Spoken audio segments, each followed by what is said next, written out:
rapat ANEF dan juga gelar perkara ya Pak di Polda? Hari ini agendanya adalah rapat ANEF ya, evaluasi, update, dan sebagainya. Yang kami dengar juga mungkin nanti juga ada ahli, sehingga kalau kepentingan di Kompolnas itu mengukur apakah proses penanganan kasus ini sesuai dengan prosedurnya, itu yang pertama. Yang kedua, berbagai substansi yang ada, ya apakah ditelusuri dengan baik ataukah tidak. Yang ketiga, apakah memang substansinya sudah bisa menunjukkan apakah bisa ditarik kesimpulan akan peristiwa tersebut. Gitu. Nah, ujungnya ya mungkin hari ini. Kalau ada tambahan dan sebagainya ya mungkin enggak. Dalam waktu yang dekat pasti akan ada kesimpulan. Pak, dari polisi di Polda ini juga katanya mengundang sejumlah ahli, saksi ahli dan juga dari pihak eksternal ini juga Pak untuk gelar perkara. Iya, sepanjang yang saya ketahui memang mereka akan mengundang ahlinya ya untuk menjelaskan langsung pada kami dan termasuk juga Komnas HAM. Itu yang kami ketahui. Nah, semoga proses ini juga keluarga juga bisa mengikuti ya hari ini, semoga begitu, biar ini prosesnya jadi transparan, jadi kredibel ya, dan yang paling penting adalah mendapatkan informasi pertama dari sumber yang formal dan terukur.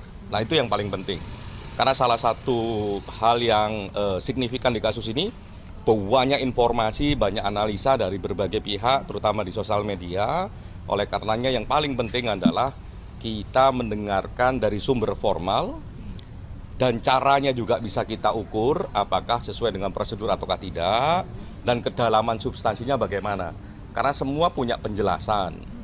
Itu. Tapi ini dilakukan secara tertutup dulu, baru nanti akan diberikan keterangan pers terkait dengan hasil laporan itu. Kalau pertemuan ini tertutup ya, sepanjang yang saya baca di undangan ya karena pihak-pihaknya disebutkan di sana. Yang kedua, apakah nanti ada preskon ataukah tidak kami nggak tahu. Tapi bagi kami sebagai satu proses penegakan hukum penanganan kasus ini, dengan mengundang kami, dengan mengundang pihak eksternal yang lain, ya, ada Komnas HAM, terus ada ahli, ini merupakan satu proses yang baik. Ya, upaya untuk menjaga akuntabilitas dan kredibilitas proses. Nah, nanti kami juga akan sampaikan setelah kami selesai apa yang penting dan sebagainya, pasti kami akan sampaikan lah. Kalau soal penyelidiknya ya kita tidak tahu kapan mereka akan menyampaikan ke publik. Pak, ini kan dari Polda sudah menemukan fakta-fakta baru, seperti kemarin ada video Mas Arya Daru ini ada di rooftop Kemenlu, lalu ponselnya juga sudah hilang gitu. Dari Kompolnas ini melihat fakta-fakta baru yang disampaikan oleh penyelidik ini bagaimana, mengerucut ke arah mana nih? Sebenarnya fakta-fakta itu sudah kami ketahui ya, makanya kami bilang soal titik tempat yang paling penting ada di 3 tempat ya.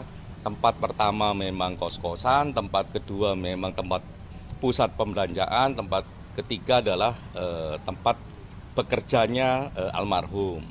Nah, itu semua sudah ditelusuri rapi, rekam jejak digitalnya ada, ya menit per menit juga ada, rekam jejak gambar CCTV juga ada. Sehingga sebenarnya kasus ini terang benderang dalam sisi peristiwa. Dalam sisi penyebab kematian, nah kita memang masih menunggu hasil otopsi. Oleh karenanya hari ini semoga hasil otopsi sudah ada dan bisa kita lihat apa penyebab kematiannya. Yang dibawa oleh almarhum Semua yang terkait peristiwa di 3 titik itu berupa barang dan berupa kesaksian sepertinya sudah diambil keterangannya dan diamankan oleh penyidik dengan satu proses yang kami lihat bersama-sama, karena mereka videokan cara dan sebagainya lah, kami lihat di waktu kemarin pertemuan pertama. Gitu ya. Beberapa ahli yang cara tahu dari mana aja sih, Cak? Yang pasti ini ahli yang bisa menunjang pendekatan saintifiknya. Gitu ya. Pak, tapi ponselnya belum ditemukan sampai sekarang ya Pak? Kami belum dapat konfirmasi lanjut, tapi begini, soal ponsel ini, ya kalau dari rekam jejak peristiwa dan sebagainya, rekam jejak peristiwanya sudah terurai sedemikian rupa terang benderang. Nah, soal ponsel ini memang kami belum dapat informasi terakhir. Tapi apakah dia menentukan penyebab kematian? Yang menentukan penyebab kematian adalah hasil otopsi. Nah, nanti kita akan dengar hasil otopsinya. Tadi disebutkan ada keluarga, apakah betul? Iya. Semoga kami berharap, karena waktu kami ketemu sama keluarga, ya kami juga menginginkan proses ini transparan dan sebagainya. Waktu kami ketemu sama Polda Metro, harapan keluarga agar prosesnya transparan, kredibel, kami juga sampaikan dan kami sarankan waktu itu kepada Polda Metro untuk mengundang pihak keluarga, sehingga pihak keluarga juga mendapatkan informasi langsung, bisa merasakan langsung apa saja, juga bisa mengukur substansi kedalaman yang sudah didapatkan oleh Polda Metro Jaya, sehingga tidak berdasarkan pada berbagai isu yang ada di media sosial, gitu ya. Nah, oleh karenanya, kalau ini kasus sudah selesai, ya sudah diumumkan oleh penyelidik apa yang terjadi dan sebagainya, kami mohon memang berbagai masukan dan sebagainya di sosial media, berhentilah kalau itu tidak berdasar fakta yang ada. Karena itu hak keluarga korban, hak publik untuk mendapatkan kejelasan seterang-terangnya, sehingga nggak kemana-mana kasusnya. Gitu ya. Oke?